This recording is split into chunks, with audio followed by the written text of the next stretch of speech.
Welcome to the Urban Herald. We're part of the team here, and this is where we take a deep dive into the ideas and insights that shape our modern urban lives. Our mission really is to constantly sift through just a vast amount of information, try to cut through the noise, and bring you the most compelling nuggets of knowledge, maybe some surprising facts, all tailored to help you navigate and hopefully thrive in the complexities of contemporary city living. Today, we're tackling a question that sounds profoundly simple, but it's actually incredibly powerful. It acts as a kind of North Star for intentional living, and that question is, would your inner child admire your adult life? Mm. This was explored in a recent piece from us here at the Urban Herald, and it really cuts through all the daily distractions, doesn't it? It invites us to reconnect with our fundamental selves. It's a concept that resonates deeply with everything we aim to do here, helping you find intentionality, find insight in your everyday. It is. It's a fascinating and surprisingly robust lens to view personal growth through. And you're right, it's much more than just sentimentality or, a simple trip down memory lane. This deep dive isn't about nostalgia just for nostalgia's sake. It's really about strategically leveraging that powerful, maybe unfiltered perspective of your younger self, using it to rewire how we perceive challenges today, to realign with our absolute core values, and also to proactively build habits that make daily life genuinely meaningful, grounded in who we fundamentally are, and maybe even more importantly, who we aspire to become. It's about forging this profound and really actionable connection between your past self and your present actions. Absolutely. And that's exactly what we're going to unpack today. We're aiming to transform that familiar, maybe almost cliche idea of advice to my younger self into a highly practical, actionable playbook for you, our listener. We'll explore concrete strategies, things like how to reconnect with your deepest purpose, how to gently but firmly outgrow that persistent self doubt that creeps in, and how to cultivate simple yet transformative habits. Habits that elevate your everyday from just being busy and frankly overwhelming to being profoundly meaningful and truly aligned with your authentic self. This isn't just about surviving the grind, it's about moving beyond merely enduring to actually genuinely thriving. And throughout our conversation today, we'll be drawing directly from the rich insights, the thought-provoking questions, and importantly, the concrete exercises shared within the article we're exploring from the Urban Herald. Our goal is to offer you a kind of comprehensive blueprint, a clear, adaptable path that you can personalize for your own unique life. It's about making a deliberate shift, moving from a life that's largely designed by autopilot, where you simply react to external demands and societal expectations, to one that is actively, consciously, and hopefully joyfully driven by your deepest intentions and core values. So yeah, let's embark on this deep dive. The enduring power of advice to my younger self. Okay, let's unpack this foundational idea first. We're starting with what might seem like a very straightforward concept: advice to my younger self. Hmm. It feels so intuitive, right? Something many of us have probably thought about at some point. Yet, why does this framework continue to be so potent? Why is it so consistently underrated, maybe? And how can we truly harness its power in our daily lives? What makes it such an effective tool for, well, for fostering both personal growth and deep self awareness? Well, what's truly fascinating here, and I think often overlooked, is how profoundly it reframes our past experiences. It really changes how we look back. Instead of seeing our mistakes, our missteps, or even what we perceive as failures as these irreversible, indelible indictments that weigh us down with regret or shame, this perspective encourages us to see them as invaluable data points for learning, for future refinement. And this fundamental shift from feeling blame to embracing learning is absolutely crucial for fostering true resilience and cultivating sustainable long-term growth. It effectively transforms moments of regret into powerful catalysts for positive change, turns setbacks into stepping stones, really, allows you to look back not with a wince, but maybe with a knowing nod. Exactly. It's not about dwelling on past errors or spiraling into self recrimination, is it? It's not about mindlessly doom scrolling through our perceived failures, wishing we could just hit rewind. Instead, it really encourages what I'd call a reconnaissance approach. It's like being an explorer, surveying the landscape of your past challenges and choices, analyzing the terrain, identifying the obstacles you faced, and learning from those past navigation attempts to strategize more effectively for the future. You're gathering actionable intelligence about yourself, not just rehashing old wounds. It feels incredibly empowering when you think of it that way. And if we connect this to the bigger picture, the idea of intentional living, it consistently brings the mind back to what truly matters. In the daily whirlwind of modern urban life, it's so easy to get swept away by external demands, fleeting trends. But this framework acts as a powerful anchor. It grounds us in our core values, what truly drives us, our authentic identity, who we genuinely are beneath all the roles and expectations, and the deeper meaning we seek in our lives. In a world that often feels chaotic, overwhelming, and just full of distractions, constantly checking in with that younger self, that pure sense of self. It reminds us to check in with our true north. It prevents drift and helps ensure our actions are aligned with our deepest selves. The insights we're exploring from the Urban Herald also dive into the science of habit formation, which is absolutely key, isn't it, to making this advice to my younger self concept truly actionable. It highlights the importance of consistent minimum viable reps, especially when these small, consistent efforts are tied to fixed cues in our daily routine, like our mornings. This isn't about massive, unsustainable overhauls, but rather these strategic, tiny additions that build into something significant over time. Yeah, and this raises a really important question for anyone looking to make a change. How small can we truly start to make a significant and lasting impact? The article emphasizes that dedicating just 10 to 20 minutes daily to a meaningful activity is incredibly powerful. And the goal isn't just to do the thing, but to lower the friction, to make it so easy, so effortless that you literally can't say no to it. But maybe more profoundly, it's about building a sense of identity alignment. It's about cultivating this feeling of, this is who I am now, this is what I do consistently, rather than just thinking, oh, this is something I occasionally try to do. When a behavior integrates into your core identity, it becomes second nature, right? It no longer requires immense willpower. You are not just doing a task, you are the person who does that task. So it's really not about waiting for some sudden burst of motivation or for grand, overwhelming gestures or even for perfect conditions to begin. It's about committing to consistent, tiny actions, those minimum viable reps that over time create this kind of unstoppable momentum. It's truly a deeply personal blueprint that you can effectively, well, steal, customize, and then make entirely your own, adapting it to fit your unique aspirations, your schedule, your lifestyle. It allows for powerful, organic growth that feels natural, not forced. Exactly. And to make this immediately actionable for you listening, the article offers a clear, direct step. Schedule 20 minutes daily for one meaningful skill. And this isn't just a suggestion to add to your mental to-do list. It advises you to mark it in your calendar like a meeting with your younger self you can't miss. You know, that framing is incredibly potent because it elevates that small, personal commitment. It puts it on the same level of importance as any external work meeting or social engagement. It's a promise to yourself that you treat with respect, making it feel incredibly personal, important, and crucially, non-negotiable. It really leverages that inner child connection we're talking about. Two inner child mirror test. A 10-minute reset. Okay, now let's move into what feels like the very heart of this deep dive, the inner child mirror test. I invite you just for a moment, picture that hopeful, wide-eyed idealist version of yourself, the one perhaps with scraped knees, an untamed imagination, and these huge unbridled plans for the future. What did that version of you truly assume your adult life would look like? What were their sort of unwritten expectations for the grown-up you standing here today? It's often striking, isn't it? And sometimes even a little bittersweet, maybe, how different those idealistic expectations might be from our current reality. The article suggests that this younger self likely envisioned, well, more adventure than admin, which, for many of us, is a stark contrast to our overflowing inboxes and endless to-do lists. They probably dreamed of more creativity than calendar management, valuing spontaneous expression over rigid scheduling. They hoped for friendships with backbone, meaning deep, resilient connections that could withstand anything, and importantly, work with a pulse, work that felt alive, meaningful, and genuinely engaging. It's a powerful contrast to the daily grind that many of us can find ourselves caught in. That's so incredibly relatable. I think for so many of us navigating modern life, the balance tips far, far too heavily towards the admin side of things. It just drowns out that vital spark of youthful wonder. But this isn't about becoming Peter Pan, is it? It's not about perpetually avoiding the responsibilities of adulthood or escaping reality. Instead, it's about honoring those absolutely essential qualities we held as children, things like boundless curiosity, innocent courage, uninhibited play, and genuine compassion, and finding practical, mature ways to integrate them into our adult lives. It's about bringing that essential magic into the present, letting it inform our choices, not just romanticizing the past. Precisely. It's about letting those core qualities of your younger self, that innate sense of joy and wonder, inform and guide your adult decisions, rather than dismissing them as childish luxuries we just don't have time for in our busy lives. The alternative, as the article powerfully points out, is a life largely designed by autopilot, where external pressures, societal expectations, and reactive busyness dictate your path.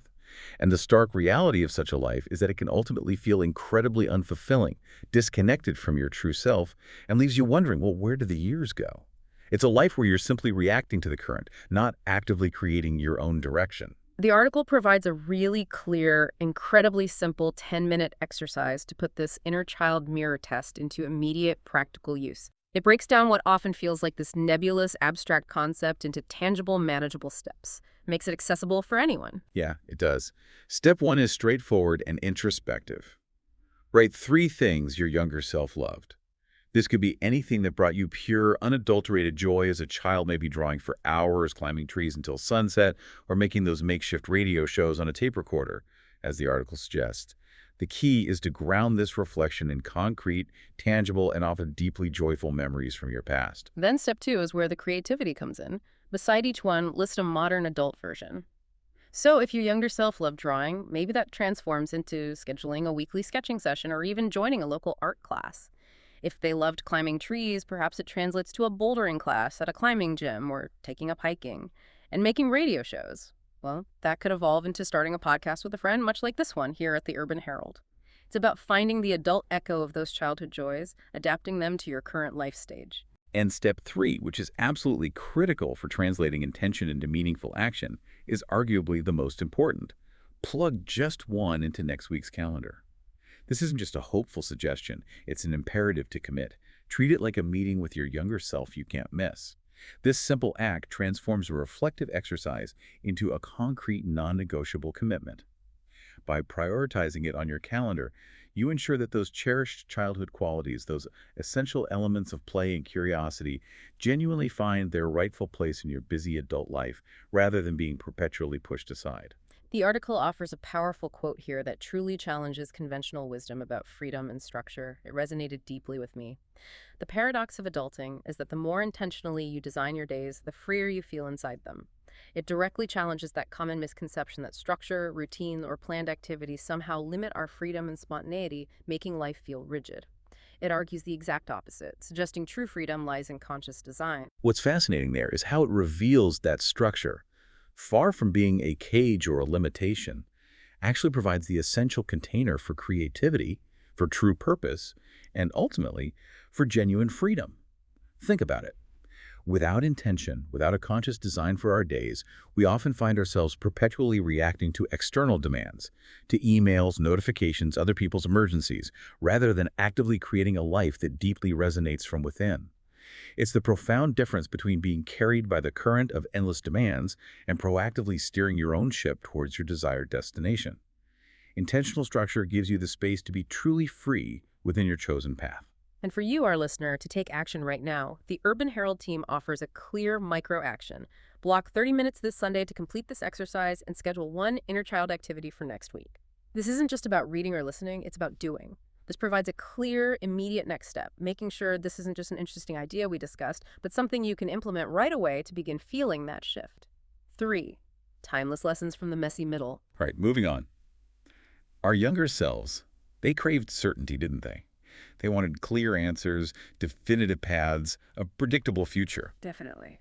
But adulthood, as we all know, often offers ambiguity with a generous side of surprise and a whole lot of unexpected turns. The author of the Urban Herald piece shares these notes they'd metaphorically mail back through time, transcribed straight from what they candidly call the messy middle, that unpredictable, complex reality of lived experience filled with both triumphs and stumbles. Yeah, let's dive into these. These feel like invaluable heart-won lessons. They really do. They aren't just theoretical musings. They are nuggets of hard-won wisdom forged in the crucible of real life. They carry that undeniable weight of personal experience. Okay, first up, confidence. The advice here is quite direct and, for many, wonderfully counterintuitive. Pick difficult things on purpose. They make future you calmer. This isn't about seeking out unnecessary hardship, is it? It's more about embracing intentional, growth-oriented challenges. Exactly. And it raises an important question. Why exactly does intentional discomfort build confidence? It's because confidence isn't about a complete absence of fear or self-doubt. In fact, true confidence fundamentally grows from 2 interconnected things. First, the small, consistent promises we keep to ourselves, showing up even when it's hard. And second, the invaluable experience of surviving and even thriving through discomfort. Each challenge overcome, each small promise fulfilled, provides concrete, undeniable evidence of our capability and resilience. It's like building muscle memory for your self-belief. The more reps you do, the stronger it gets. It's experiential learning for your internal sense of strength. And then this one. Learn to read your fear. This is so interesting because it's about developing a sophisticated kind of discernment. It's about distinguishing between that kind of panic that genuinely says protect your soft parts, signaling real danger, a true threat that requires retreat or defense, versus the creative kind of fear that says you're expanding, indicating you're on the very edge of growth, pushing past a boundary. It's about knowing when to listen and when to lean in. This distinction is absolutely critical for anyone committed to personal growth. One type of fear serves as a vital protective mechanism, keeping us safe from genuine harm. The other, however, signals that we are at the very edge of our comfort zone. That exciting, often uncomfortable space pushing us towards new territory, new skills, and transformative experiences. Learning to interpret these signals correctly allows us to lean into productive discomfort rather than instinctively retreating from it. It's about knowing precisely when to be cautious and when it's time to be courageous and take that leap. And finally, underconfidence, a tough but profoundly essential truth about relationships. People can love you and still not be right for your future. Keep friends who challenge you to be better, not bitter. That can be a hard pill to swallow, especially as our lives and priorities evolve, but it speaks to the necessary, sometimes painful, evolving nature of personal connections. The bigger picture here is really about intentional relationship design. It's about consciously curating our social circles, recognizing that the people we surround ourselves with profoundly impact our trajectory. The goal is to ensure that our closest connections truly elevate us, inspire our growth, and hold us accountable to our best selves, rather than inadvertently holding us back, fostering negativity, or simply maintaining a comfortable status quo. It's about recognizing that who you spend your precious time with profoundly impacts who you become. And sometimes, letting go is an act of self-love and future building. Okay, now on to career navigation. This advice really reframes a common perception of professional paths that many of us implicitly adopt. Your career won't be a ladder, it's a jungle gym. Swing across, don't apologize for lateral moves that give you range. I love that image. It completely shifts the narrative from a rigid, linear upward progression to something far more fluid and exploratory. It does. This perspective profoundly normalizes nonlinear paths and actively encourages exploration over strict vertical ascension. It recognizes that diverse experiences, even those that don't seem like direct upward steps in a traditional sense, build a far richer, more adaptable, and ultimately more resilient skill set. Lateral moves, when viewed through this lens, can be incredibly strategic for long-term growth. They broaden your perspective, develop a comprehensive understanding of various roles, industries. It's about building versatility and depth, not just climbing one single ladder. And a truly crucial point, especially in today's increasingly interconnected yet sometimes impersonal professional landscape, connection beats clout. Most breakthroughs ride in through relationships, not resumes. This feels really counterintuitive sometimes, doesn't it? Especially with the whole hustle culture and the relentless pursuit of individual achievements. It does, but it highlights the enduring and often underestimated power of genuine networks and authentic human connections over purely transactional or achievement-based interactions. Relationships, when built on trust, mutual respect, shared values, are ultimately the true currency of opportunity, collaboration, and professional breakthroughs. People want to work with people they know and trust, often far more than they want to work with someone who simply has an impressive paper trail. These are the soft skills that unlock hard opportunities. Then a powerful reminder that ties back to our earlier discussion on the power of consistent habits. Momentum beats motivation. Tiny daily actions are the world's least glamorous superpower. Such a simple truth, yet so easy to forget when we're waiting for inspiration to strike. Motivation is notoriously fleeting, isn't it? It's unreliable. It's like a spark that can easily be extinguished by the slightest challenge or distraction. But consistent small actions, those tiny daily actions we talked about, build an unstoppable quiet force. It's the unsexy, unglamorous truth of genuine, sustained progress. You don't need to feel motivated to act. In fact, acting consistently, even just for those 10-20 minutes, is what builds the momentum that then fuels motivation, creating a virtuous cycle. It's about doing the work even when you don't feel like it and watching the results accrue. Right. Moving now to money and well-being, two areas often fraught with anxiety for many people. The advice here is straightforward and timeless. Learn basic money skills early and let compounding do the heavy lifting. Automate what you can. Boring is good when it comes to finances. Huh. That sounds like exactly the kind of wisdom our younger selves definitely needed to hear. Absolutely. What's truly fascinating here is this strong emphasis on automation and the long-term exponential power of compounding, not just in investments, but in habits too. It encourages a proactive, disciplined approach to personal finance that, while it might seem boring or unspectacular in the short term, ultimately minimizes future stress and maximizes financial freedom. It's about setting up intelligent systems like automated savings or bill payments that work for you silently in the background, rather than constantly chasing quick wins or relying on willpower. The boring actions today build powerful freedom tomorrow. And a line that truly resonated with me, bringing an almost poetic clarity to something often dismissed. Take care of your nervous system. Sleep, boundaries, free air. They are not personality traits. They are infrastructure. That's such a brilliant way to put it. It makes these often overlooked aspects of well-being feel absolutely fundamental, like the very foundation of who we are. It raises an important question, doesn't it, about how we fundamentally prioritize our well-being. These aren't optional extras that only highly sensitive people need, or luxuries we indulge in when we have extra time. They are the core systems, the essential infrastructure that enable us to function effectively, think clearly, regulate our emotions, and maintain resilience in all other areas of our lives: our work, our relationships, our creative pursuits. Neglecting them is like trying to run a high-performance machine without proper maintenance or fuel. It's just not sustainable. And finally, a piece of wisdom for how we start our days. Protect your mornings. What you do before screens sets the tone for what your brain thinks matters. This is about setting a conscious intention and claiming your most precious early hours before the day's demands inevitably begin to flood in. Yes, it's about intentionality from the very first moments of the day. By consciously choosing what you engage with, whether it's quiet reflection, exercise, or a creative pursuit, before external distractions like emails, news, or social media take hold, you are effectively signaling to your brain what your true priorities are. You're creating a sacred space for deep work and self-connection, rather than immediately reacting to the endless stream of notifications and external demands. It's a powerful act of self-leadership that reclaims your focus and energy right from the start. For you to apply these profound insights, the Urban Herald team suggests a clear calendar prompt. This week, choose one lesson above and schedule a 15-minute action related to it. That could be researching compound interest, setting a specific morning routine for yourself, or perhaps even reaching out to one meaningful connection you want to nurture. It's about making these powerful lessons concrete and immediate. 4. What aged well from the 20s and the danger of speedrunning life. Okay, let's talk about the 20s. The article describes the 20s as an exquisite paradox. Too early to know, too late to pretend you don't care. That's pretty accurate. It's often a decade of intense learning, rapid change, and often profound self-discovery.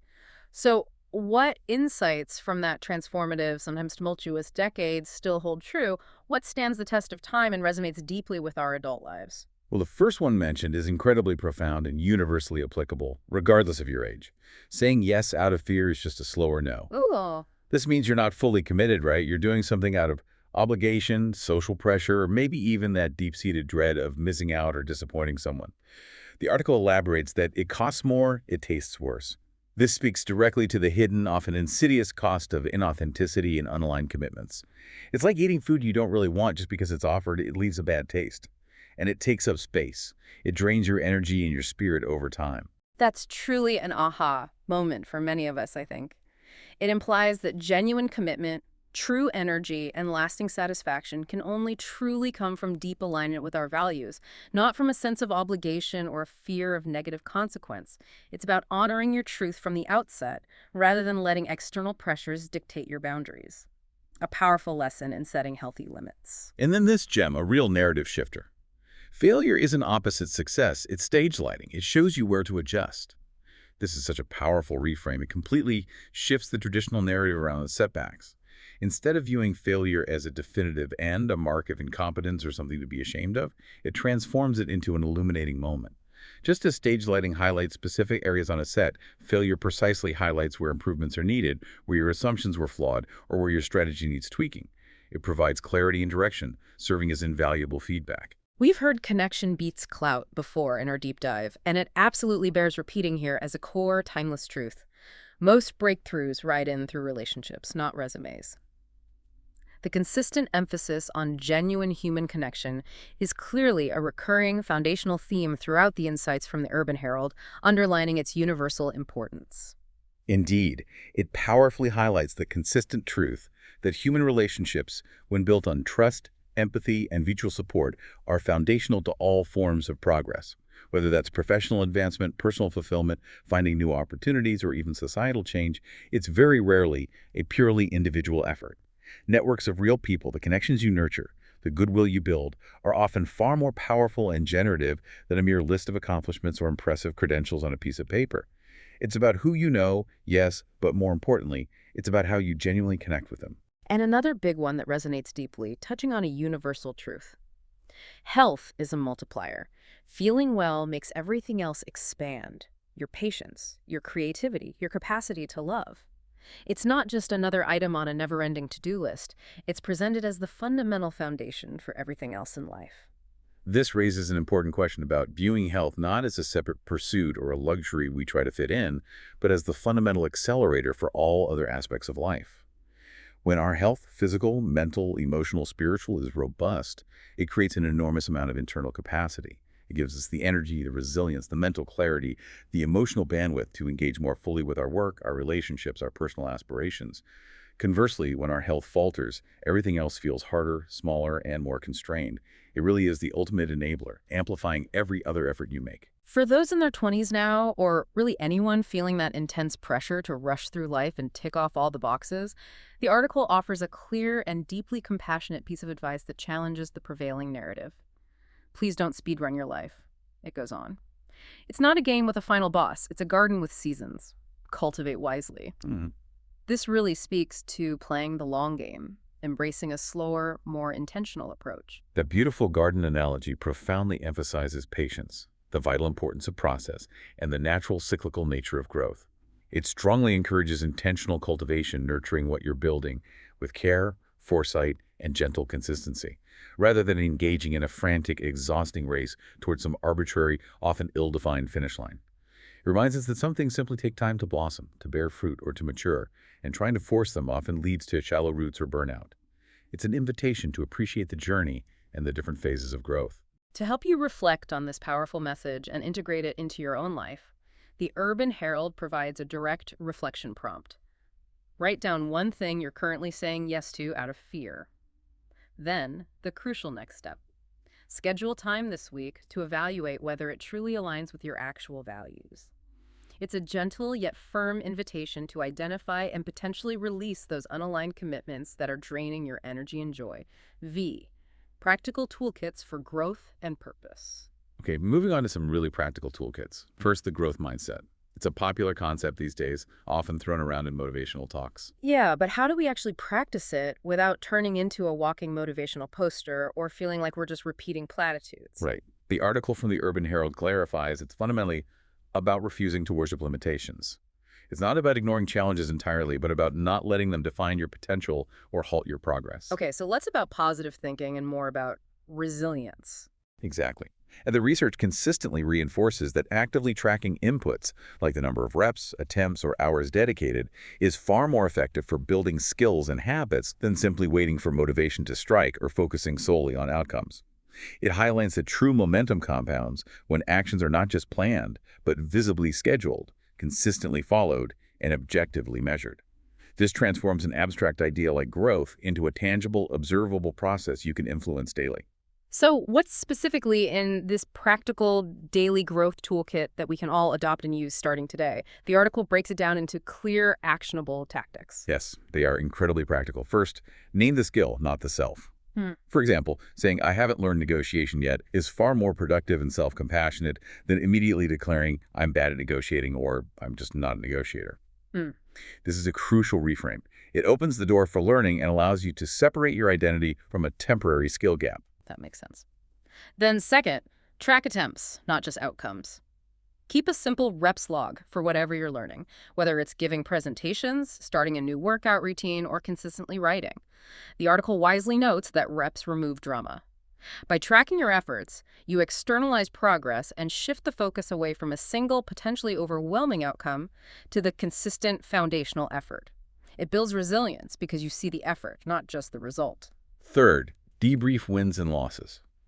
After any significant effort, a project launch, a tough conversation, even a small setback, Make it a deliberate habit to ask yourself, Yeah. what worked? What didn't work?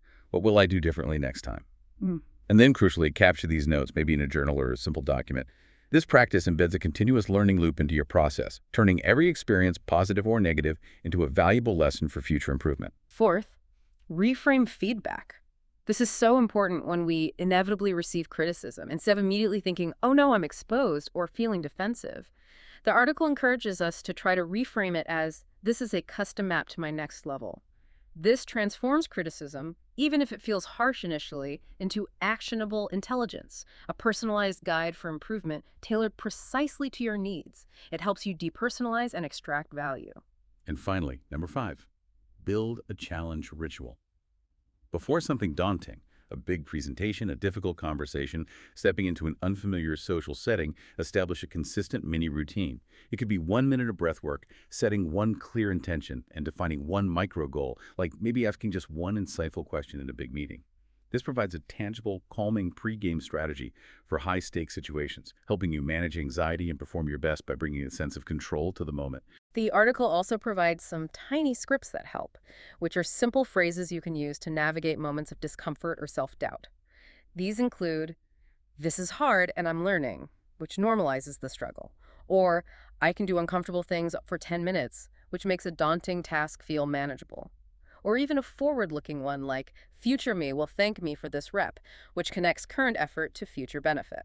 These simple phrases are incredibly powerful cognitive tools for self-regulation and perseverance.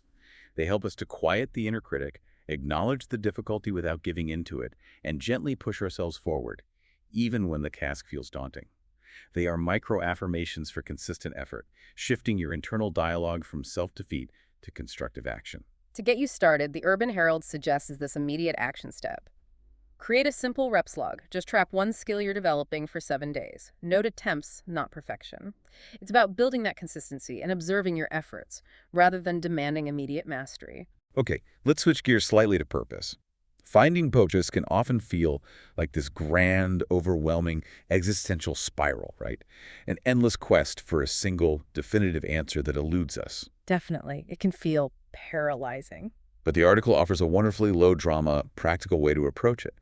By understanding that purpose is often a pattern, a recurring theme, rather than a rigid job title or a single fixed destiny. A pattern. I like that. How does it define that pattern? It defines it so beautifully and practically. A repeatable way you like helping the world that energizes rather than empties you. This is a vital distinction. True purpose, when you're deeply aligned with it, should fuel you. It should leave you feeling more alive, more engaged, more invigorated. It should be a source of sustainable contribution and energy, not a drain that leaves you depleted and burned out.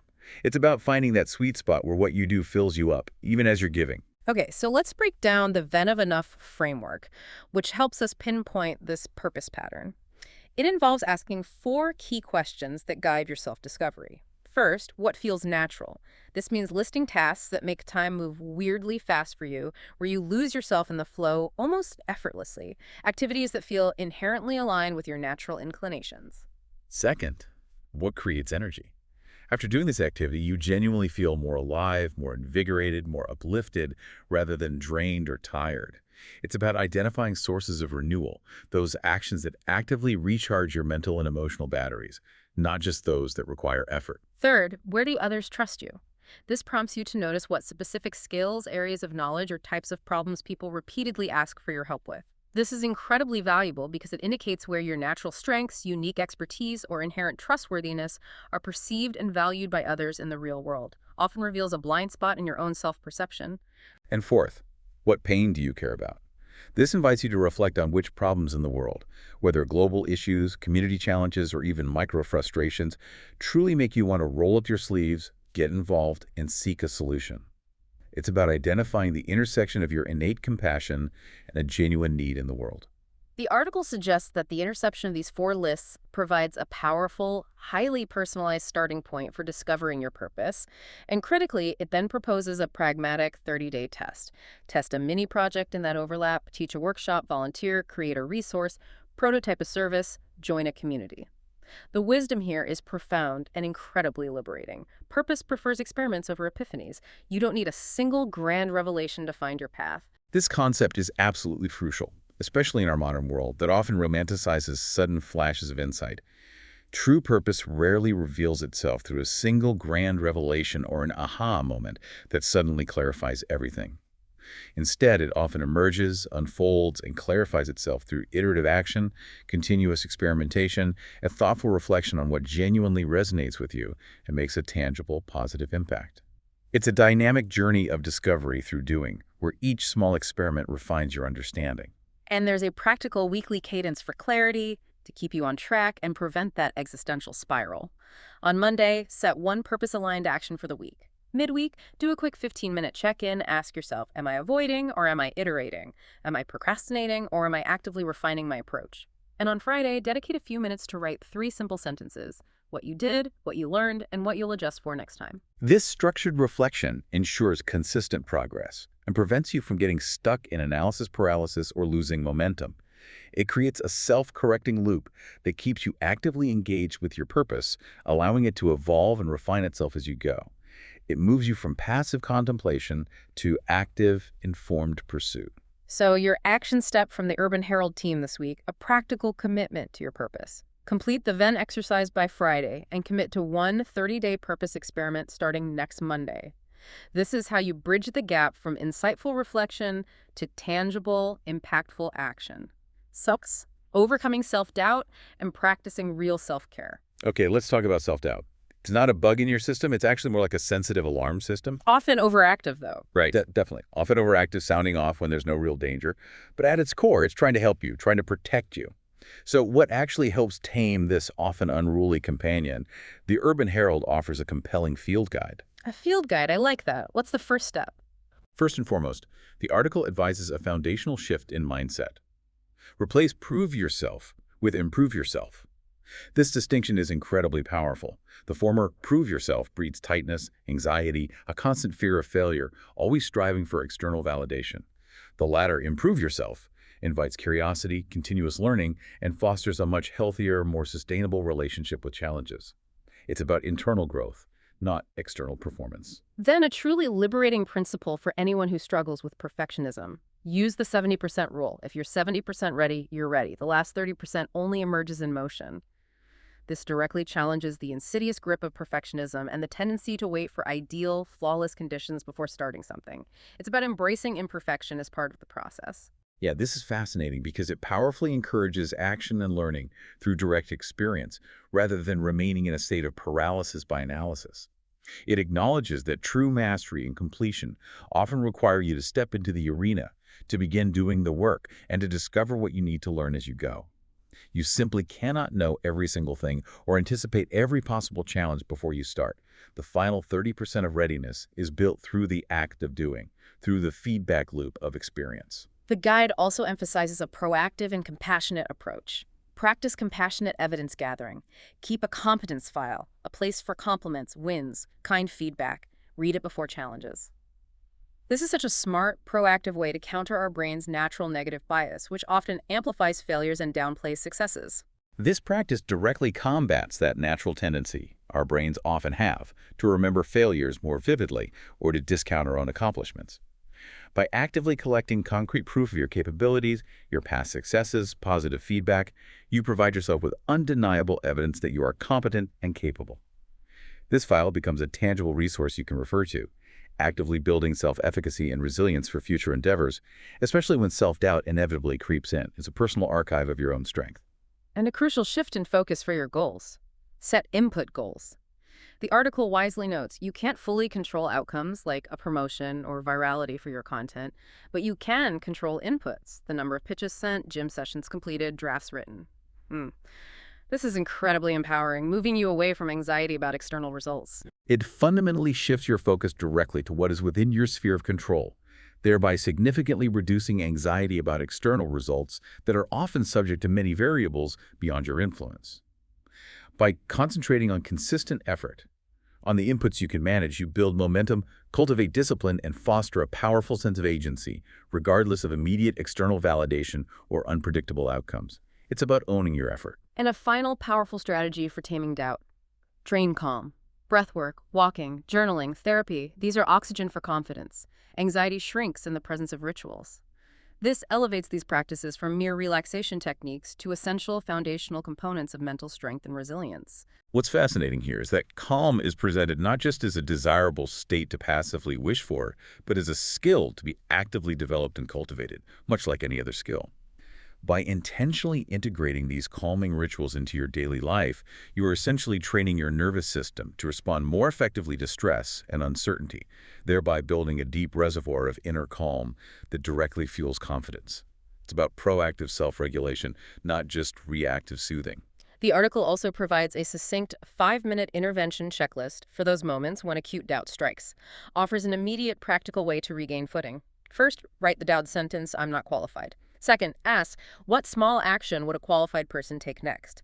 And third, do that action within 24 hours. This checklist provides an immediate, actionable, and highly effective way to break the debilitating cycle of self-doubt. By focusing on a small, tangible next step, you bypass the paralysis of overwhelm and regain momentum, demonstrating to yourself that you are capable of progress even amidst uncertainty. It's a direct challenge to the inertia that doubt often creates, forcing movement over rumination. To put this into practice this week, the Urban Herald advises, start a confidence file, add 3 entries before Sunday. And crucially, make it a habit to read it before your next challenging situation or anytime doubt begins to creep in. This makes it an active living tool for building your self-belief. Okay, now let's talk about self-care. It's often misunderstood, isn't it? Oh yeah, it's not just about bubble baths or indulgent treats. Exactly. The article clarifies it's profoundly about tending to the systems that help you function and flourish. The Urban Herald frames it as essential maintenance for a high-performing, occasionally chaotic human, which, let's be honest, describes many of us navigating busy urban lives. It's about setting yourself up for sustainable well-being, not just temporary comfort. That's a crucial distinction and one that resonates deeply with our understanding here at the Urban Herald. Self-care, when viewed as infrastructure, implies building robust, sustainable practices and protective boundaries that support your long-term well-being and overall capacity. It's proactive health, not just reactive self-soothing in moments of exhaustion. While self-soothing has its place, true, lasting well-being comes from systematically building a foundation that allows you to consistently perform and feel your best. It's about design, not just recovery. So let's look at this powerful infrastructure approach to self-care, as outlined in the article. First up, sleep like it's a job with HR. This means aiming for consistent sleep times, protecting your wind-down routines before bed, and stopping caffeine earlier than your pride might want you to. It's about giving sleep the serious respect it deserves. What's fascinating here is the emphasis on proactive protection and meticulous planning around something as fundamental as sleep. These aren't just suggestions, they're presented as non-negotiable elements for optimal functioning, treating sleep with the same seriousness and accountability as a critical professional responsibility. It's about recognizing that quality sleep is the bedrock upon which all other performance and well-being rests. Second, move daily. The article makes a powerful point that this isn't about punishing your body or chasing a specific aesthetic goal, but because motion is medicine for mood, focus, and longevity. It highlights the inherent profound benefits of physical activity beyond just traditional fitness metrics. This perspective shifts the motivation for movement from external pressures or superficial goals to recognizing its profound intrinsic benefits for overall cognitive function, emotional regulation, stress management, and long-term physical and mental health. It becomes a foundational health practice, a non-negotiable daily dose of well-being rather than an optional add-on. Third, guard attention. The article wisely points out, your phone is a slot machine. This is not a moral failing, it's design. That's so true. Keep it out of your bedroom, off your desk, when doing deep work. It's about recognizing the psychological engineering behind constant connectivity and building smart defenses against it. This emphasizes the critical importance of protecting your most valuable finite resource, your attention. By creating intentional, even physical boundaries with digital devices, you minimize constant distractions, reduce cognitive overload, and reclaim mental space for focused work, genuine presence, and deep rest. It's not about willpower alone, it's an intelligent act of self-preservation in our hyper-connected digital age, a way to reclaim your focus from the always-on world. Fourth, create white space. This means intentionally scheduling 2 untouchable hours each week for thinking, planning, or play. And the article provides a brilliant directive. You must defend it like a dragon guards treasure. This stresses the absolute necessity of unstructured, unburdened time for true creativity and restoration. This is about proactively building in restorative time for reflection, for true creativity to emerge, and for genuine leisure that isn't dictated by external demands. In a world that often values constant busyness and productivity above all else, consciously creating and fiercely defending these periods of white space is a radical act of self-care and a powerful enabler of clarity, innovative thinking, and sustained energy. It's where your best ideas often come from. And fifth, social stamina. The article advises not all hours with people are equal. Schedule recovery after energetically expensive interactions. Yeah. This wisely acknowledges that social interaction, while absolutely vital for human connection, can be profoundly draining for some, especially those with introverted tendencies or after particularly intense social events. This highlights the importance of understanding your own unique energy levels and social needs. It's about acknowledging that certain social engagements, perhaps large networking events, intense family gatherings, or prolonged public-facing roles, require more energy output and therefore demand conscious planning for recovery. By building in time for recharge, you ensure that your social life remains a source of connection and joy, not depletion or overwhelm. It allows you to show up fully when you do engage. The article powerfully reminds us that work-life balance isn't some perfect static symmetry, a perfect 50-50 split every single day. Instead, it's seasonal alignment. Some seasons are sprint, others are soak. The wisdom is in recognizing which you're in and not lying to yourself about it. It's about adapting your expectations and your rhythm to your current reality, rather than rigidly clinging to an ideal that might not fit. This raises an important question for all of us. Are we truly honest with ourselves about the season we're currently in? Or are we clinging to an unrealistic, idealized version of balance that doesn't fit our current circumstances or demands? Self-awareness about your current capacity, about whether you're in a season of intense output or one that calls for more restoration, is absolutely crucial for sustainable living, preventing burnout, and maintaining your well-being over the long haul. As a clear first step for you this week, the Urban Herald recommends set a bedtime alarm. Yes, an alarm to go to sleep on time. Ah, I need that. Me too. Notice the profound difference in your mornings, in your energy, and in your overall capacity. It's a small, impactful change that sets the tone for everything else. 7. Making younger you proud. Action plans and lessons from small beginnings. Okay, so the article distills all this rich wisdom we've discussed into a highly actionable 5-part monthly action plan for making younger you proud. It wisely emphasizes that simple, repeatable actions beat grand intentions every single time. Consistency trumps ambition. The beauty of this plan is that you choose just one from each category to focus on for the month, making it entirely manageable. Yeah, this is an incredibly practical and balanced framework. It encourages holistic development across key interconnected life areas, growth mindset, purpose, confidence, well-being, and courage by focusing on small, manageable, yet impactful steps rather than overwhelming abstract goals. It fosters balanced growth that accumulates over time, making profound changes feel achievable. So let's break down the choices. Under growth mindset, you commit to keeping a 7-day reps log for one skill you genuinely want to grow, aiming for just 10-20 minutes daily. For purpose, you book one curious conversation with someone doing work that truly fascinates you. Ask about their path, what drives them, not just their job title. For confidence, you start that competence file we talked about and proactively add 3 entries this week, building tangible evidence of your capabilities and past successes. And for well-being, you set a bedtime alarm. Simple but profoundly powerful step towards better rest and healthier nervous system.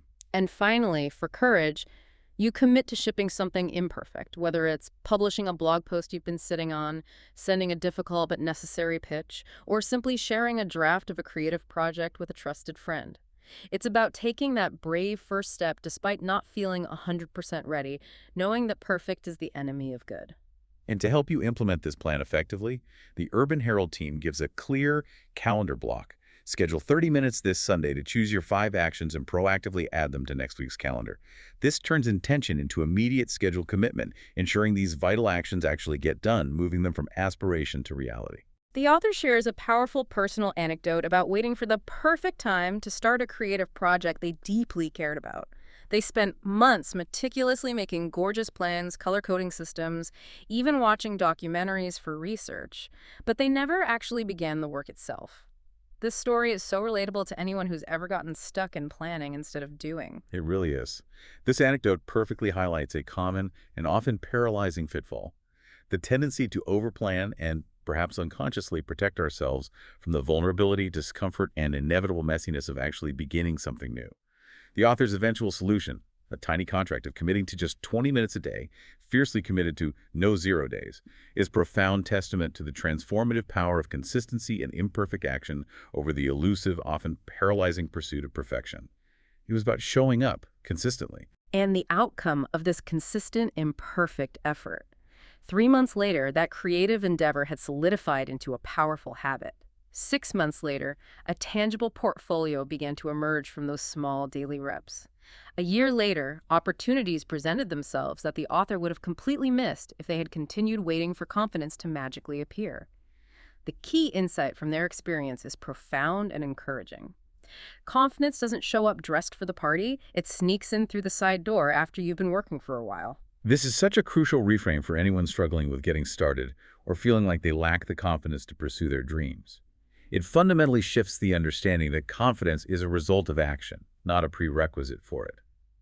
This insight empowers us to begin even when we feel unprepared, even when doubt whispers. It reassures us that the act of doing, of consistently showing up, of taking those tiny reps, is precisely what truly builds self-belief and capability over time. You earn it through showing up. The message from this experience is clear, simple, and incredibly encouraging for all of us. You can do this quietly, persistently, imperfectly. It's a powerful call to embrace the messy, authentic reality of progress rather than waiting for some mythical ideal. Beyond the monthly action plan, the article from the Urban Herald offers 5 more practices that, while maybe subtle and less obvious, are incredibly impactful and can quietly change everything in your life, building profound shifts over time. Okay, what are these subtle game changers? First, the 90-90 focus. For 90 days, you dedicate the first 90 minutes of your workday to your single most important project.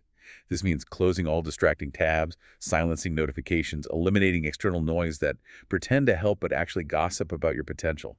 It's about fiercely protecting your peak focus and energy for what truly matters most. Second, the to lists. This involves a direct, honest comparison between what I say I want and what my calendar says I want. The instruction is to reconcile the two, because, as the article states with a touch of wry humor, the calendar doesn't lie, it just tattles. It ruthlessly reveals your true priorities, showing where your time actually goes versus where you think it goes. Third, the courage cap. This is about committing to one courageous act per week. Whether it's asking a difficult question you've been avoiding, applying for a stretch opportunity that feels slightly out of reach, pitching an idea you believe in, or publishing something imperfect you've created, the cumulative effect is profoundly powerful. That's 52 courage reps a year. Each small act builds bravery. Fourth, the friendship upgrade. This practice encourages you to identify one relationship to actively deepen this quarter, investing more time and energy into it, and simultaneously one relationship to release with grace if it no longer serves your growth. The article wisely notes, most life upgrades are actually relationship upgrades, recognizing the profound impact of our social connections on our overall well-being and trajectory. And fifth, the future letter. This practice involves a powerful act of time travel for your values, writing a letter to your younger self, and then, crucially, writing a letter from your future self back to your present. You commit to reading both monthly. It's described as time travel for your values, providing an incredibly powerful perspective on your journey, reminding you of your core aspirations and grounding you in your true north. To help you integrate these, the Urban Herald advises. Pick one practice above and commit to testing it for the next 30 days. Schedule weekly check-ins with yourself to track progress and adjust as needed. This iterative, experimental approach is key to making these deep shifts stick. 8. Frequently asked questions, because life isn't linear. Okay, so the Urban Herald article anticipated many of the questions you, our listener, might have because, let's face it, life isn't linear and personal growth rarely follows a straight line or a simple checklist. We've collected some of these frequently asked questions directly from the insights gathered by the Urban Herald team. Ready? Let's do it. A very common and foundational question we hear is, what is the best advice to give my younger self? The answer, distilled from these insights, is clear. Start before you're ready and track inputs rather than outcomes. The article emphasizes that confidence comes from kept promises to yourself, not perfect conditions. So, the most impactful first step, begin with just 20 minutes a day on something that genuinely matters to you. It's about taking that first imperfect step and letting momentum build from there. Okay. Next up, a question directly related to our deep dive's core theme. How do I reconnect with my inner child as an adult? The advice centers on deliberately scheduling time for activities that made you lose track of time as a child, but crucially, adapting them for your adult life. Think along the lines of weekly sketching sessions instead of daily doodling, or taking up bouldering or hiking instead of backyard adventures. The core message here is profound. Your inner child values play and curiosity over productivity.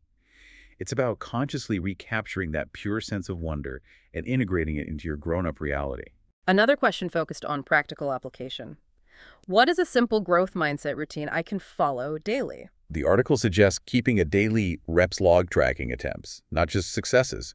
After any challenges or learning experiences, consistently ask yourself, what worked, what didn't, what will I try differently next time? And crucially, replace self-defeating language like, I'm bad at X, with the empowering reframe, I haven't learned X yet. This small linguistic shift is incredibly powerful for maintaining an open learning mindset. A really big existential one that many of us grapple with. How do I know if I'm on the right path? The straightforward, honest answer from the article is, you won't, not forever. It acknowledges that certainty is an illusion, but it wisely guides you to look for key signals. Persistent curiosity that doesn't die after just 1 week, a sense of energy after putting in effort rather than feeling drained, challenges that feel genuinely meaningful and engaging, and a profound sense that you're becoming more yourself rather than less with each step. It's about seeking alignment and resonance, not absolute certainty. And for those who feel like they've missed the boat, that it's too late to make significant changes, what if I'm late to start living authentically? The article offers immediate, powerful reassurance. You aren't. It reminds us that the calendar isn't a judge, it's a tool. The very moment you consciously choose to align your actions with your deepest values, time becomes an ally, working with you rather than against you. Every single day, every moment is a fresh chance, a new opportunity to choose who you are becoming, regardless of your past choices or timeline. Then a common challenge in personal and professional life. How do I handle criticism without getting defensive? The Urban Herald advises a clear process. Audit the source, extract the signal, discard the static. This means evaluating who the feedback is coming from, identifying the genuinely useful information, and letting go of any emotional noise or unhelpful commentary. If it hurts, let it inform, then move. The practical tip is to ask yourself, what's the 10% that might be useful? And then consciously ignore the rest, focusing only on actionable insights. For those still searching for their calling, a comforting question. What if I don't know my passion yet? The article simply says, great, follow your interests. It clarifies that passion is what happens when interest meets skill over time. The path is clear and iterative. Start with curiosity, add consistent practice, and see what emerges. It's an organic process of discovery, not a light bulb moment you simply wait for. A common struggle in the age of social media and constant comparison. How do I stop comparing myself to others? The advice is multifaceted and practical. Limit inputs that trigger envy. Consciously increase inputs that trigger action. And most importantly, compare to your previous self more than to other people. The only truly useful comparison, it notes, is today you versus last month you. It's about internal growth, not external validation. And a vital clarification for genuine well-being. What's the difference between self-care and self-soothing? The article clearly distinguishes. Self-care builds systems that help you function long-term, like consistent sleep routines, strong boundaries, regular movement. In contrast, self-soothing provides temporary comfort, like a quick treat or distraction. Both have their place, the article affirms, but sustainable well-being comes from systems, not just treats. It's about building a robust foundation for lasting health. Finally, a question that ties into much of what we've discussed. How do I build confidence without faking it? The Urban Herald offers concrete, practical steps.